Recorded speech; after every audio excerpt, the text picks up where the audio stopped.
সংগঠনের নীতিমালা অনুযায়ী আমরা সংগঠনের সংশ্লিষ্ট যারা রয়েছেন তাদের মধ্য থেকে পর্যালোচনার ভিত্তিতে 37 সদস্য কমিটির অবশিষ্ট 33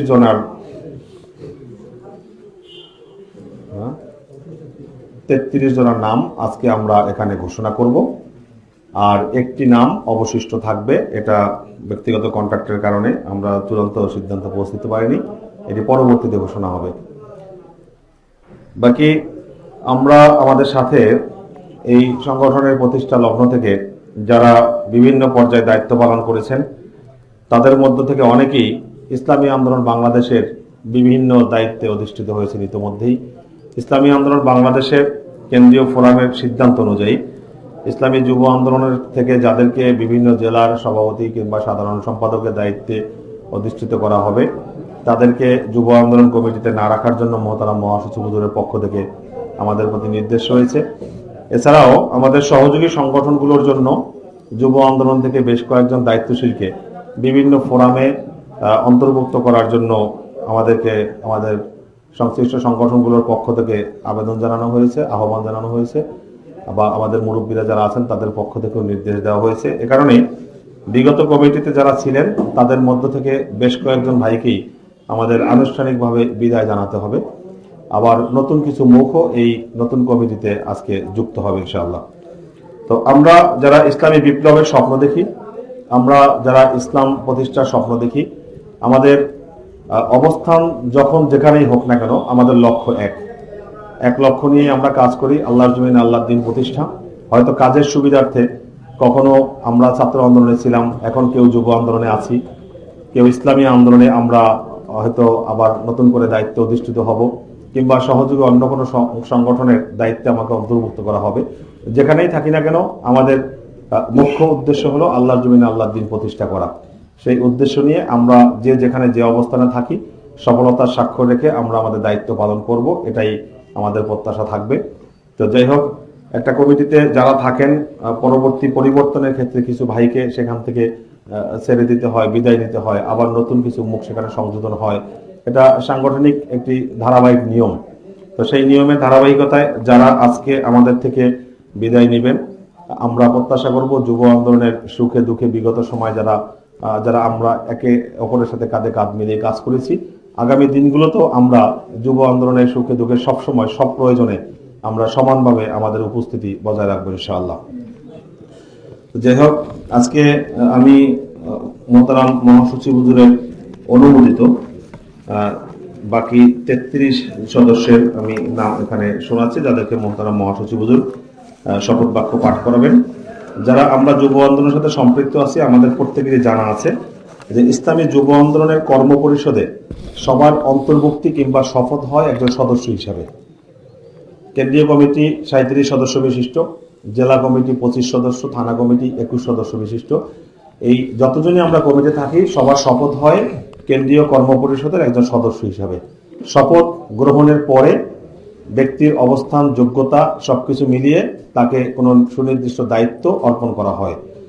আবার বছরের মধ্যবর্তী সময়ে যদি প্রয়োজন হয় তাহলে বিভাগ বদল করা হয়। তো এই নিয়মটি এজন্য, কারণ আমরা আজকে যদি কোনো নির্দিষ্ট বিভাগের জন্য শপথ করি তাহলে পরবর্তীতে আবার কাজের সুবিধার্থে যদি আমার বিভাগ পরিবর্তন করার প্রয়োজন হয় তখন নতুন করে আবার শপথেরও প্রয়োজনীয়তা দেখা দেয়। তো এটা যাতে না হয় এজন্য আমরা কর্ম পরিষদের সবাই সদস্য। কাজের প্রয়োজনে হয়তো 3 মাস কেউ সাংগঠনিক সম্পাদক, পরবর্তী 3 মাস পরে তাকে হয়তো দপ্তর বিভাগে রদবদল করা হতে পারে, আবার কাজের সুবিধার্থে দপ্তর সম্পাদকে প্রকাশনা সম্পাদক করা হতে পারে। মধ্যবর্তী সময় যে কোনো প্রয়োজনে যেন এই পদগুলো পরিবর্তন করা যায়, এই সুবিধার জন্যই আমাদের শপথ হয় সদস্য হিসাবে। তা আজকেও এখানে যাদেরকে শপথ এখন পড়ানো হবে তাদেরকে মোহতারাম মহাসচিব হুজুর কেন্দ্রীয় কর্ম পরিষদের সদস্য হিসেবে শপথ বাক্য পাঠ করাবেন। এর শপথের পরেই আমরা কাকে কোন বিভাগে কি দায়িত্ব দেওয়া হলো আমরা সেগুলো আপনাদেরকে জানিয়ে দেব। তো আমি যাদেরকে নাম বলবো তারা যদি একটু মেহরবানি করে দাঁড়ান তাহলে মোহতারাম অতিথিবৃন্দ যারা রয়েছেন তারা সবাইকে চিনতে পারবেন। আর দাঁড়িয়ে আমাদের শপথের জন্য যে নির্দিষ্ট ফাইলগুলো রয়েছে এগুলো আপনাদেরকে হস্তান্তর করা হবে, এগুলো আপনারা সংগ্রহ করবেন। প্রথম যে 3 জনকে মোহতারাম আমির মনোনয়ন দিয়েছিলেন তার পরবর্তী নামগুলো আমি বলছি। আশিকুর রহমান খান, মুফতি মানসুর আহমেদ সাকি, মৌলানা আল আমিন খলিফা। আমি একটু বলে দিচ্ছি, আশিকুর রহমান খান বিগত কমিটির অর্থ সম্পাদক ছিলেন। মুফতি মানসুর আহমেদ সাকি বিগত কমিটির সাংগঠনিক সম্পাদক ছিলেন। মৌলানা আল আমিন খলিফা বিগত কমিটিতে উপসম্পাদক ছিলেন। মৌলানা আরিফ বিন মেহেরউদ্দিন বিগত কমিটিতে মোমেনশাহী বিভাগের সাংগঠনিক সম্পাদক ছিলেন। মৌলানা শরীফুল ইসলাম বিগত কমিটির কুমিল্লা বিভাগীয় সাংগঠনিক সম্পাদক। মৌলানা মোহাম্মদ মাহমুদুর রহমান বিগত কমিটিতে কেন্দ্রীয় পরামর্শ পরিষদের সদস্য এবং বগুড়া জেলার সভাপতি ছিলেন। মৌলানা মোর্শেদুল আলম বিগত কমিটির চট্টগ্রাম বিভাগীয় সাংগঠনিক সম্পাদক। মৌলানা সিরাজুল ইসলাম বিগত কমিটির মহিলা পরিবার কল্যাণ বিষয়ক সম্পাদক। মৌলানা আব্দুল জলিল ইসলামী শাসনতন্ত্র ছাত্র আন্দোলনের সদ্য বিদায়ী সহসভাপতি আব্দুল জলিল। প্রভাষক মোহাম্মদ আল আমিন বিগত কমিটির বরিশাল বিভাগের সাংগঠনিক সম্পাদক। মোহাম্মদ জামিল হোসেন হয়তো এখন পর্যন্ত এসে পৌঁছায়নি, মাদারীপুর জেলার বর্তমান সভাপতি। অ্যাডভোকেট মোহাম্মদ শেহাবুদ্দিন বিগত কমিটির সিলেট বিভাগীয় সাংগঠনিক সম্পাদক। হাফেজ আব্দুল মমিন বিগত কমিটির রংপুর বিভাগীয় সাংগঠনিক সম্পাদক। প্রকৌশলী শেখ মোহাম্মদ মারুফ বিগত কমিটিতে বিজ্ঞান ও প্রযুক্তি বিষয়ক সম্পাদক ছিলেন। মৌলানা নুরুল ইসলাম আলামিন সাবেক আন্তর্জাতিক বিষয়ক সম্পাদক। মুফতি রহমতুল্লাহ বিন হাবিব সাবেক যুব কল্যাণ ও কর্মসংস্থান বিষয়ক সম্পাদক। মোহাম্মদ মাহবুব আল আলম সাবেক দপ্তর সম্পাদক। এস এম আজিজুল হক সাবেক প্রকাশনা সম্পাদক। মোহাম্মদ ইলিয়াস হাসান সাবেক প্রচার সম্পাদক। আহমা আলাউদ্দিন সাবেক দাওয়াত ও প্রশিক্ষণ বিষয়ক সম্পাদক। মুফতি শেখ মোহাম্মদ নুরুন নবী সাবেক শিল্প বাণিজ্য বিষয়ক সম্পাদক। মোহাম্মদ ইউনুস তালুকদার সাবেক সংখ্যালঘু বিষয়ক সম্পাদক। অ্যাডভোকেট মোহাম্মদ হাসিবুল ইসলাম ইসলামী শাসনতন্ত্র ছাত্র আন্দোলনের সাবেক কেন্দ্রীয় সভাপতি। মোহাম্মদ আলী আফজাল মুবিন পরামর্শ পরিষদের সাবেক সদস্য। মাওলানা মোহাম্মদ মুস্তাকিম বিল্লাহ সাবেক উপসম্পাদক। ইঞ্জিনিয়ার এহতেশামুল হক পাঠান সাবেক সাংগঠনিক সম্পাদক ঢাকা বিভাগ। মোহাম্মদ তৌফিক ইমাম সাবেক পরামর্শ পরিষদ সদস্য। মাওলানা কাউসার হোসাইন পথে আছে, এসে পৌঁছতে পারেনি, ফরিদপুর বিভাগীয় সাবেক সাংগঠনিক সম্পাদক। মুফতি আবু তালহা ঢাকা মহানগর উত্তর সভাপতি। মোহাম্মদ ওমর ফারুক পরামর্শ পরিষদের সাবেক সদস্য। মাওলানা আব্দুল জাহের আরিফি ছাত্র আন্দোলনের সাবেক জয়েন্ট সেক্রেটারি জেনারেল। মাওলানা মোহাম্মদ আবু বকর ঢাকা মহানগর দক্ষিণের বর্তমান প্রচার সম্পাদক। মাওলানা জোবায়ের আহমদ ছাত্র আন্দোলনের কেন্দ্রীয় শুরার সাবেক সদস্য। এই 33 জন আপাতত শপথ গ্রহণ করবেন। মহতারাম মহাসচিব হুজুরকে আমি অনুরোধ করব এদেরকে শপথ বাক্য পাঠ করানোর জন্য। একটু সবাই দাঁড়ান, যার যার জায়গায় দাঁড়ালে হবে।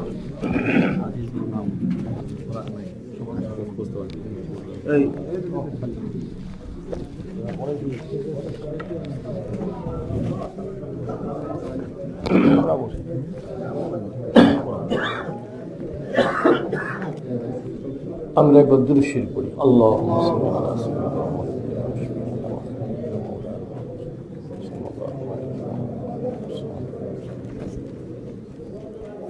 বিসমিল্লাহির রহমানির রহিম।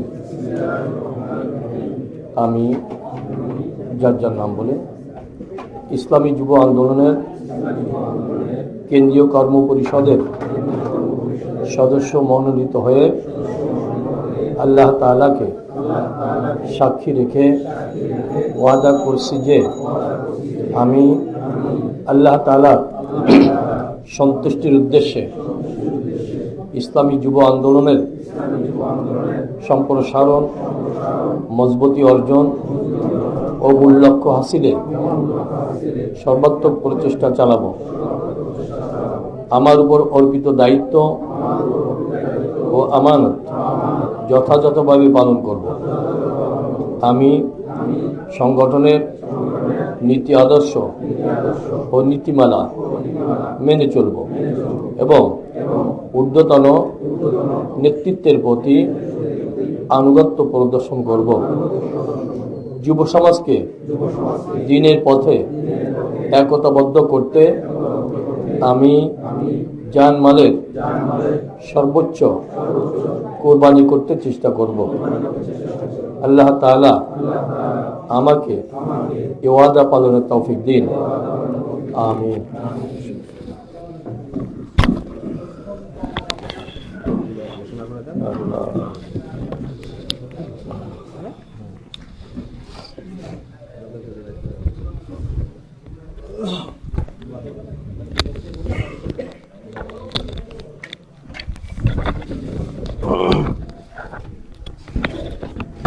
আলহামদুলিল্লাহ, মোহতারাম মহাসচিব মহোদয়ের অনুমোদনের শপথ গ্রহণের মাধ্যমে আমাদের 2021-22 সেশনের কর্মপরিষদ সদস্যদের শপথ গ্রহণ সম্পন্ন হলো।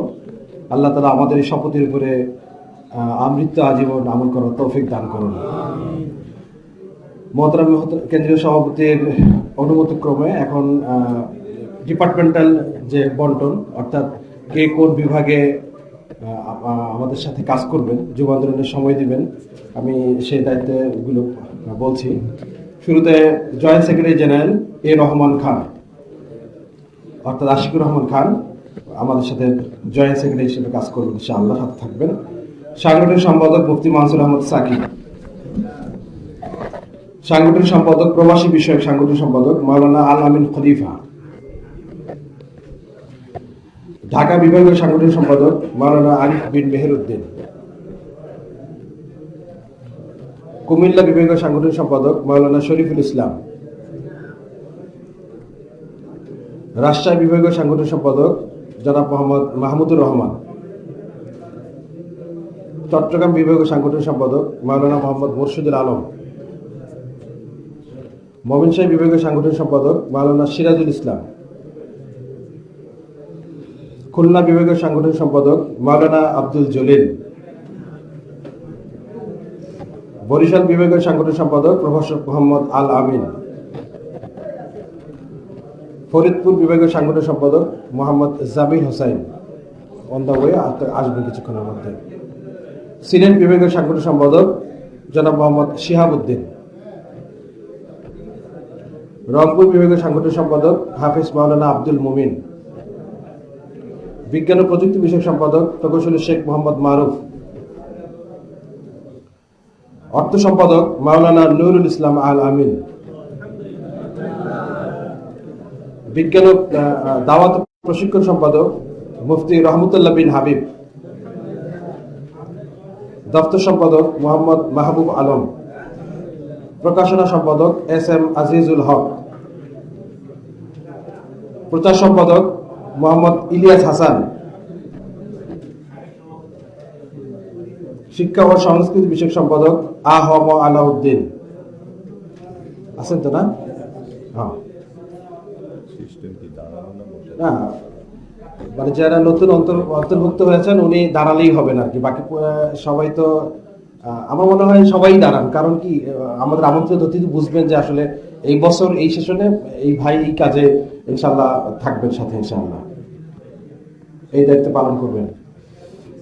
শিক্ষা ও সংস্কৃতি সম্পাদক আহম আলাউদ্দিন, শিল্প ও বাণিজ্য বিষয়ক সম্পাদক মুফতি শেখ নুরুন নবী, যুব কল্যাণ ও কর্মসংস্থান বিষয়ক সম্পাদক মোহাম্মদ ইউনুস তালুকদার, আইন বিষয়ক সম্পাদক অ্যাডভোকেট মোহাম্মদ হাসিবুল ইসলাম, সমাজ কল্যাণ সম্পাদক মোহাম্মদ আলী আফজাল মুবিন, একটু তথ্য ও গবেষণা বিষয়ক সম্পাদক মাওলানা মোহাম্মদ মুস্তাকিম বিল্লাহ, মানবাধিকার বিষয়ক সম্পাদক ইঞ্জিনিয়ার এহতেশামুল্লাহ পাঠান, মহিলা ও পরিবার কল্যাণ সম্পাদক মাওলানা কাউসার হোসাইন, উনি অন দ্য ওয়ে আসতেছেন, রাস্তায় আছেন, সংখ্যালঘু বিষয়ক সম্পাদক মোহাম্মদ তৌফিক ইমাম, জি তৌফিক, উপসম্পাদক হিসেবে আছেন মোহাম্মদ মুফতি আবু তালহা, উপসম্পাদক মোহাম্মদ ওমর ফারুক,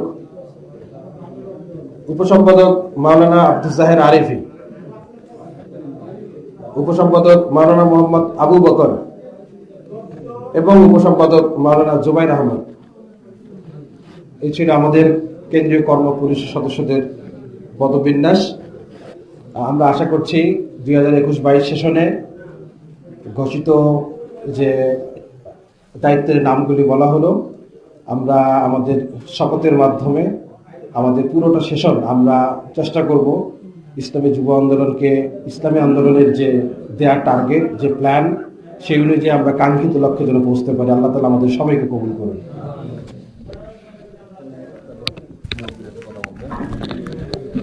আমাদের বিগত কমিটি থেকে যারা অব্যাহতি পেয়েছেন তাদের মধ্যে বিশেষ করে ডাক্তার ওয়াস কুরুনি খুলনা বিভাগীয় সাংগঠনিক সম্পাদক ছিলেন, তাকে গতকাল সাতক্ষীরা জেলা ইসলামী আন্দোলনের সেক্রেটারির পদে মনোনয়ন দেওয়া হয়েছে। আমাদের হাফেজ জহিরুল ইসলাম, উনি আজকে ঢাকা জেলা দক্ষিণের সেক্রেটারি মনোনীত হয়েছেন এই কিছুক্ষণ আগেই। হ্যাঁ, এরপরে আমাদের কাছে শিক্ষক ফোরামের পক্ষ থেকে 2 জনের ব্যাপারে মাহবুব ভাই, বিশেষ করে ওনার একটা নির্দেশনা ছিল যে আমাদের মল্লিক ইশতিয়াক আলামিন এবং মৌলানা এমদাদুল্লাহ ফাহাদ, এই 2 জনকে উনি শিক্ষক ফোরামে অন্তর্ভুক্ত করার জন্য উনি আমাদেরকে আগেই বলে রেখেছেন। আর আতিক ভাই, উনি তো ইসলামী আন্দোলনের কেন্দ্রীয় সাংগঠনিক সম্পাদক।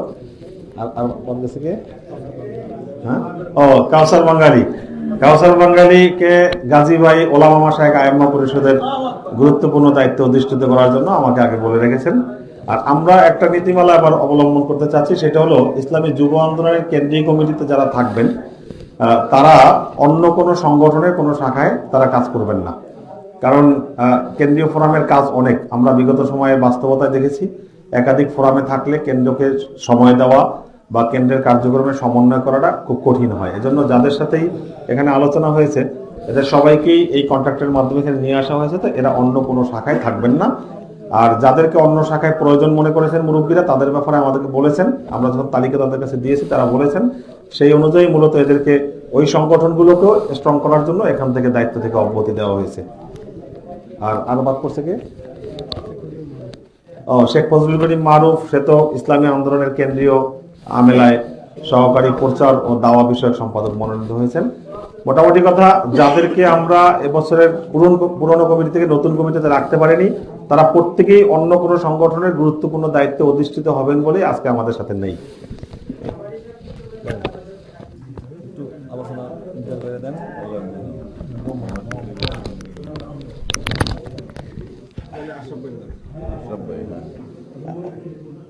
এখন আমন্ত্রিত অতিথির পক্ষ থেকে বক্তব্য রাখার জন্য অনুরোধ করছি ইসলামী আন্দোলন বাংলাদেশের সম্মানিত প্রেসিডেন্ট অন্যতম সদস্য এবং ইসলামী শ্রমিক আন্দোলন মোহতারাম কেন্দ্রীয় সভাপতি অধ্যাপক আশরাফ আলী আকন। আসসালামু আলাইকুম ওয়া রাহমাতুল্লাহি ওয়া বারাকাতুহু। আজকে ইসলামী যুব আন্দোলন 2021-22 সেশনে সম্পূর্ণ কার্যনির্বাহী কমিটি ঘোষণায় আমি যারা কার্যনির্বাহী কমিটির সদস্য হয়েছে তাদেরকে আন্তরিক অভিনন্দন জানাই। আজকে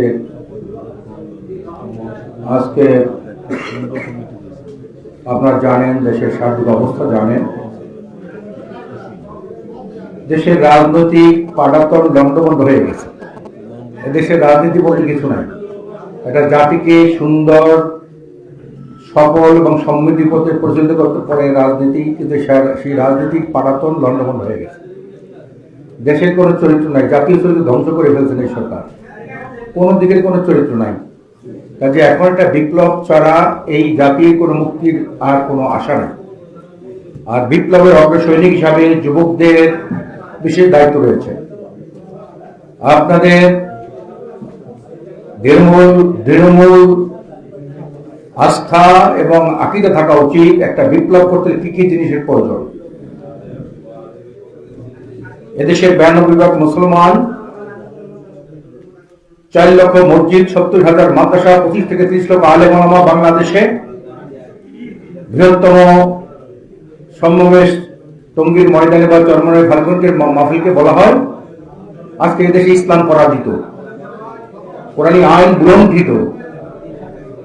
এটার জন্যে, কোরআনী আইনকে প্রতিষ্ঠা করার জন্য, ইসলাম হুকুমত প্রতিষ্ঠার জন্য ইসলামী আন্দোলন তথা এর আগের সাবেক ইসলামী শাসন আন্দোলন সৃষ্টি করা হয়েছিল।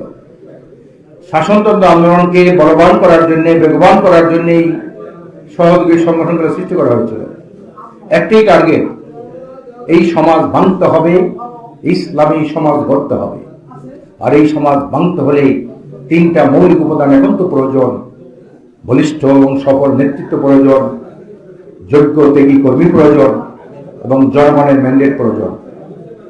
জনগণ ছাড়া, জনগণ অংশগ্রহণ করা ছাড়া এবং জনগণ যদি আমাদের ইসলামের পথে আনতে না পারি, দিনের পথে সংগবদ্ধ করতে না পারি, তাই সংগঠনই থাকবে।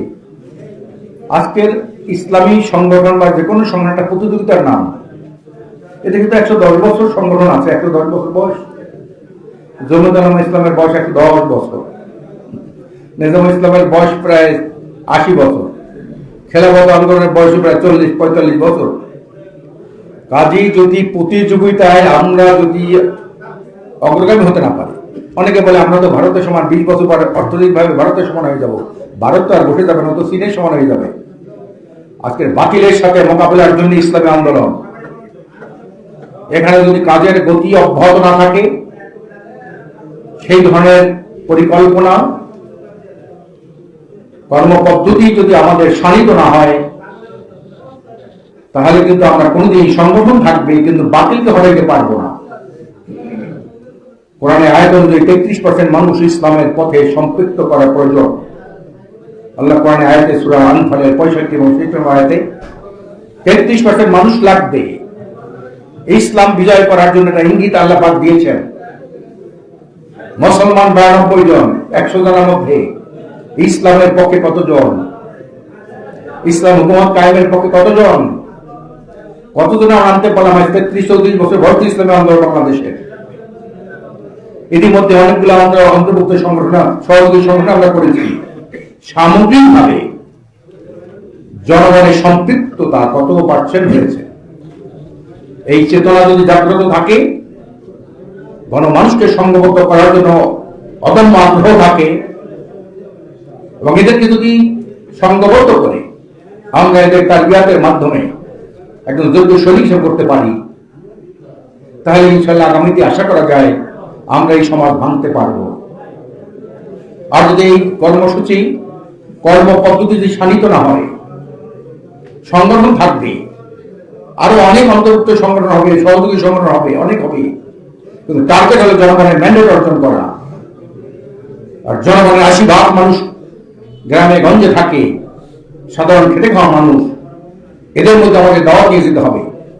শুধু একটা শ্রেণীকে দাওয়াত দিলেই হবে না। 80% মানুষ আজকে যারা খেতে খামারে কাজ করে, তাদেরকে দাওয়াত দিতে হবে। প্রত্যেকে নবী রাসূলগণ কিন্তু এই কাজই করেছেন। তার সমাজের মানুষগুলো ছিল অশিক্ষিত, দিনহারা, পথহারা, তাদের কিন্তু সমস্ত নবী রাসূলগণ দাওয়াত দিয়েছেন। যত নবী দুনিয়া এসেছেন তারা পরিষ্কার দাওয়াত দিয়েছেন, ইয়া কওমি ইবুদুল্লাহ মা লাকুম মিন ইলাহিন গায়রুহু।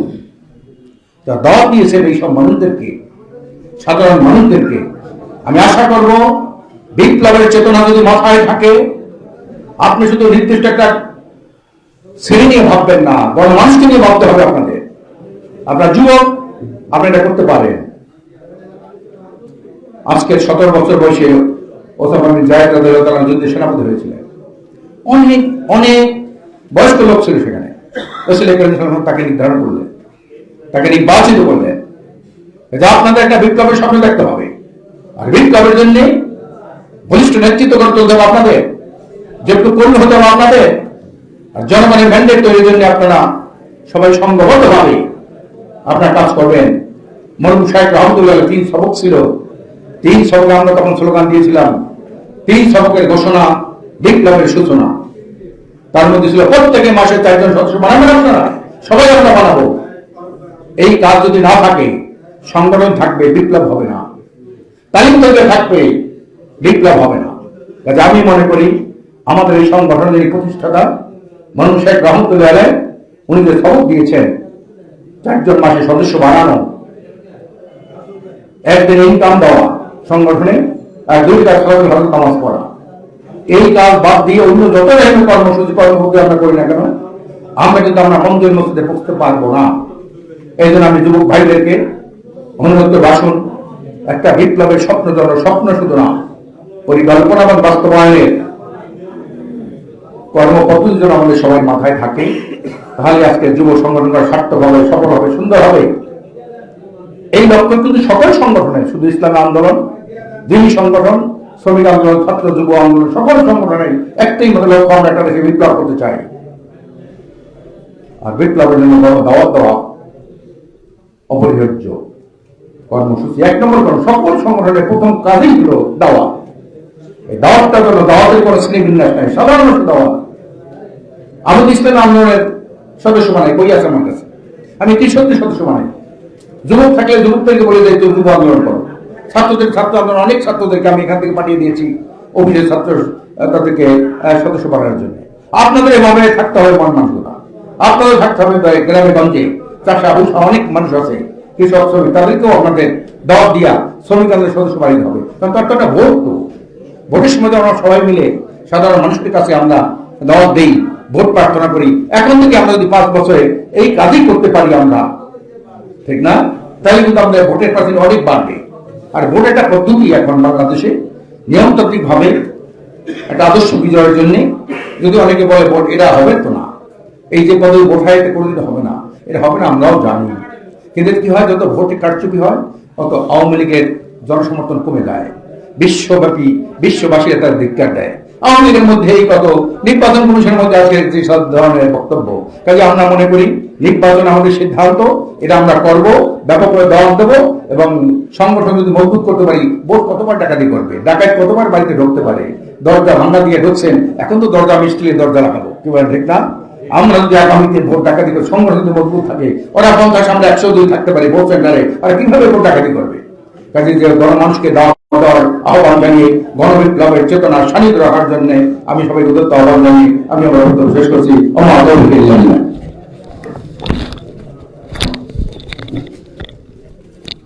অনেক ধন্যবাদ। আলোচনা করছিলেন ইসলামী শ্রমিক আন্দোলনের মোহতারাম কেন্দ্রীয় সভাপতি ও ইসলামী আন্দোলন বাংলাদেশের সম্মানিত প্রেসিডেন্ট সদস্য অধ্যাপক আশরাফুল আকন। আজকের শপথ গ্রহণ অনুষ্ঠানের আমরা মোটামুটি শেষ পর্যায়ে এসেছি। আজকের অনুষ্ঠানের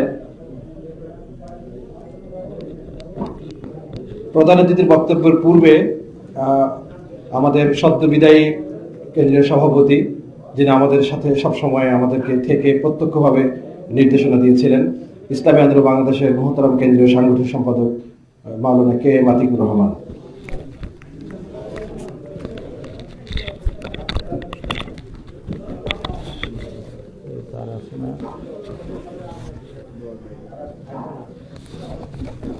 আসসালামু আলাইকুম ওয়া রাহমাতুল্লাহ। আলহামদুলিল্লাহ, আলহামদুলিল্লাহি ওয়া সালাতু আলাইহি আম্মা বা'দ। আউযু বিল্লাহি মিনাশ শাইতানির রাজীম। বিসমিল্লাহির রাহমানির রাহিম। আল্লাযীনা জাহাদু ফীনা লানাহদিয়ান্নাহুম সুবুলানা। সাদাকাল্লাহুল আযীম।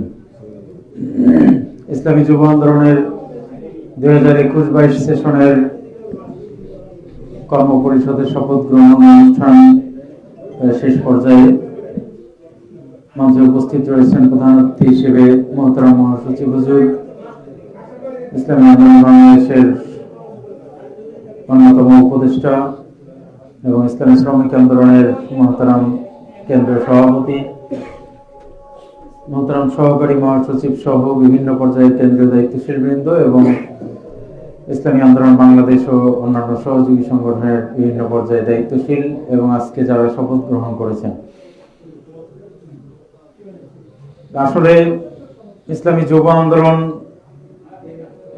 আমাদের সংগঠনের সহযোগী সংগঠন হিসেবে একদম নবীন সংগঠন বলা যায়, কিন্তু নবীন হলেও যখন আহ্বায়ক কমিটি হিসেবে পীর সাহেব হুজুর আহ্বায়কের দায়িত্ব, আহ্বায়ক সদস্য সচিবের নাম ঘোষণা করেন, এরপরে আমরা যখন মাঠে নামতে পারি নাই, তখন থেকেই দেখছি যে এটা নিয়ে মানুষের মধ্যে ব্যাপক আগ্রহ এবং উদ্দীপনা। এটা শুধুমাত্র আমাদের সংগঠনে নয়, আমরা যখন মাঠে নেমেছি, আমাদের সংগঠনের বাইরের যারা রাজনৈতিক সচেতন ব্যক্তিবর্গ রয়েছেন এবং যুব সমাজ, তারাও এটা নিয়ে যথেষ্ট আশাবাদী। এটার এই 4.5 বছর শেষে আমার যেটা উপলব্ধি সেটি হলো যে বর্তমানে বাংলাদেশ বুদ্ধিজীবীরা বলেন যে আমরা একটা গ্রোথ জোনে অবস্থান করতেছি। বাংলাদেশ বর্তমানে দেশের যুব সমাজের সংখ্যা বেশি। যুব শক্তি কোনো দেশে সবসময় বেশি থাকে না। বর্তমানে যেমন বাংলাদেশে বেশি, হয়তো 50 বছর পরে আবার কমে যাবে। এই সময় যেহেতু বাংলাদেশে যুব শক্তি বেশি, এই সময় বাংলাদেশ যদি উন্নতি করতে না পারে তাহলে আর কখনোই উন্নতি করতে পারবে না। তো এখন যেই যুব শক্তি উন্নয়ন ঘটাবে, সেই যুব শক্তির যারা নেতৃত্ব দেয়, সেটা যুবলীগ হোক, যুবদল হোক, অন্যান্য যত রাজনৈতিক দল আছে, অরাজনৈতিক যুব শক্তি আছে, কারোর উপরেই এই দেশের মানুষ ভরসা করতে পারে না যে তারা এই দেশকে এগিয়ে নিয়ে যাবে। এই অবস্থার মধ্যে যখন নীতি নৈতিকতা লুটপাটের রাজনীতি চলছে, যুব সমাজের নৈতিকতা চরম অধঃপতন ঘটেছে, যুব সমাজ যখন বিভিন্নভাবে জাতীয় আন্তর্জাতিকভাবে বাংলাদেশের যুব সমাজকে নিয়ে লেখালেখি হচ্ছে, খুন, ধর্ষণ, টেন্ডারবাজি, চাঁদাবাজি, এমন কোনো খারাপ কাজ নাই যে দেশের যুব সমাজ করে না। সুতরাং এইটা নিয়ে তো মানুষের মধ্যে ব্যাপক হতাশা। এই অবস্থার মধ্যে ইসলামী যুব আন্দোলন যখন সারা দেশব্যাপী প্রোগ্রাম শুরু করলো, তখন কিন্তু বাইরের অনেক যুবকরা এসে আমাদের ইতিমধ্যে অনেকেই সদস্য হয়েছে এবং অনেক অন্যান্য যুব সংগঠন করছেন। তারা অনেকেই আমাদের সাথে যোগাযোগ করছেন যে আপনাদের এই সংগঠন আমরা করতে চাই, এখানে দুনিয়ার আমরা কিছু চাই না, আমরা দেশের জন্য, ইসলামের জন্য জীবন দিব। এরকম হিম্মত নিয়ে অনেকে আসছেন। তো যাই হোক, আমার যেটি কথা সেটি হলো, নতুন যেই কমিটি কর্ম পরিষদের সদস্যরা শপথ গ্রহণ করলেন, আশা করি বিগত দিনের অভিজ্ঞতা থেকে আগামী দিনে ইনশাআল্লাহ এই সেশন আরো কার্যকরী ভূমিকা রাখবে এবং ইসলামী যুব আন্দোলন বাংলাদেশে অতি শীঘ্রই এমন একটি অবস্থানে পৌঁছবে যে ইসলামী যুব আন্দোলনের মাধ্যমে এদেশে গণবিপ্লবের যাতে অগ্রযাত্রা শুরু করতে পারে। ইসলামী আন্দোলন বাংলাদেশের মুরব্বীরা যাতে মনে করেন যে ইসলামী যুব আন্দোলনের এই কর্মী বাহিনী প্রস্তুত, আমরা এখন গণবিপ্লবের জন্য যে কোনো রিস্ক নিতে আমরা প্রস্তুতি শুরু করতে পারি। আমাদের মুরব্বীদের প্রতি এরকম আমরা আস্থার জায়গা তৈরি করতে চাই। আপনাদের সবার প্রতি আহ্বান জানাই এবং বিগত দিনে যাদের সাথে কাজ করেছি তারা অনেকে আছেন কমিটিতে, এবার আরো অনেকেই নতুন আসছেন, সবার জন্য শুভকামনা। আমার জন্য সবাই দোয়া করবেন। আল্লাহ তাআলা আমাদের সবাইকে ঐক্যবদ্ধভাবে যার যার জায়গা থেকে প্রচেষ্টা চালানোর মাধ্যমে সাহাবায়ে কেরামের নমুনায় জিহাদ করে এদেশে ইসলামী খেলাফতের পথ প্রশস্ত করার জন্য তৌফিক দান করুন। আমিন। আসসালামু আলাইকুম ওয়া রাহমাতুল্লাহ।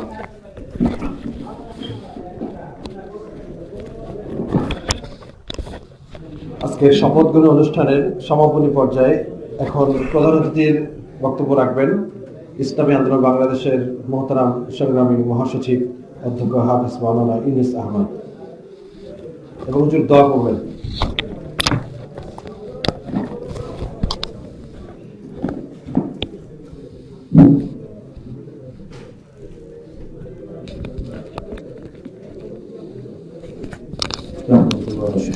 وصلى على رسوله الكريم أما بعد أعوذ بالله من الشيطان الرجيم بسم الله الرحمن الرحيم إن الذين يبايعونك إنما يبايعون الله يد الله فوق أيديهم صدق الله العظيم البدر الشريف اللهم صل على وسلم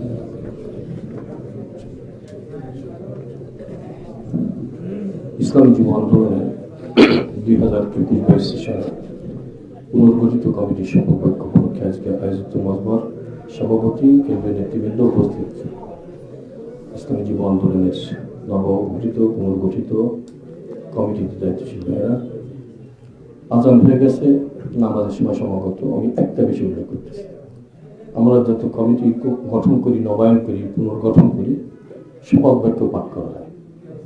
এটাকে অনেকে মনে করতে পারে কোনো সাধারণ বিষয়, একবার সাধারণ বিষয় নয়, অত্যন্ত গুরুত্বপূর্ণ একটা বিষয়। আল্লাহ পাক বলছেন, আমার হাবিব আপনার কাছে যারা শপথ নেয় আমার কুদরতি হাত তাদের হাতের উপরে আছে। পরে বলছেন এই শপথ যারা ভঙ্গ করবে এর দায় তাদের উপর বর্তাবে, অর্থাৎ তাদের উপরে রহমতের বিপরীত গজবটা আসবে। তো আমরা শপথ বাক্য পাঠ করেছি কি ইসলামী যুব আন্দোলনে যে দায়িত্ব আমি প্রাপ্ত হয়েছি, দায়িত্ব পুরোপুরি পালন করব। এইখানে যদি আমাদের কোনো অলসতা, গাফলাতি, অবহেলা থাকে তাহলে কিন্তু আল্লাহ পাকের রহমত প্রাপ্তির জন্য এত মেহনত করতেছিলাম, রহমত কিন্তু আর থাকবে না, তার বিপরীতটা আসবে। এই জন্যে এই শপথ বাক্য যে পাঠ করলাম পুরাপুরি বাস্তবায়নের চেষ্টা করা লাগবে। একটা কথা যোগ করতে চাই, অনেক জায়গায় আমরা সফর করি, যাই, দেখি, তো সব জায়গায় কাজের উন্নয়ন হয়েছে, আমাদের লোকবল বাড়ছে, জনবল বাড়ছে, মাঝে মধ্যে দেখি দু একটা সমস্যা, নেতিবাচক অবস্থা। সেটা হলো কি, কেমন যেন নফসানিয়াতের কিছু আলামত দেখা যায় কোনো কোনো জায়গায়। তাহলে তো অন্য সংগঠনের মতো হয়ে গেলাম, ভোগবাদী রাজনীতি যারা করে, দুনিয়াবিদের রাজনীতি যারা করে, তাদের মতো হয়ে গেলাম। এই মেহনত করে কষ্ট করে লাভটা হলো, এই জন্য নফসানিয়ার জন্য মোটেও স্থান না পায় অন্তরে, খেয়াল রাখতে হবে। কাজ অল্প করি, পুরাপুরি ভাবে ইখলাসের সাথে, এর মধ্যে দুনিয়াবি কোনো ভোগের আশা না থাকে। আলহামদুলিল্লাহ, ইসলাম যুব আন্দোলনের এমন কোনো চর্চা তেমন দেখি না। আমি চাচ্ছি, আশা করতেছি যারা দায়িত্বপ্রাপ্ত হয়েছেন ইখলাসের সাথে আপনারা কাজ করবেন। আমরাও দোয়া করি আর আমরাও দোয়া চাই, আল্লাহ পাক সবাইকে দিনের খান সেবক সে মঞ্জুর করে নেন। আজান হয়ে গেছে, আমরা বন্ধু দোয়া করবো।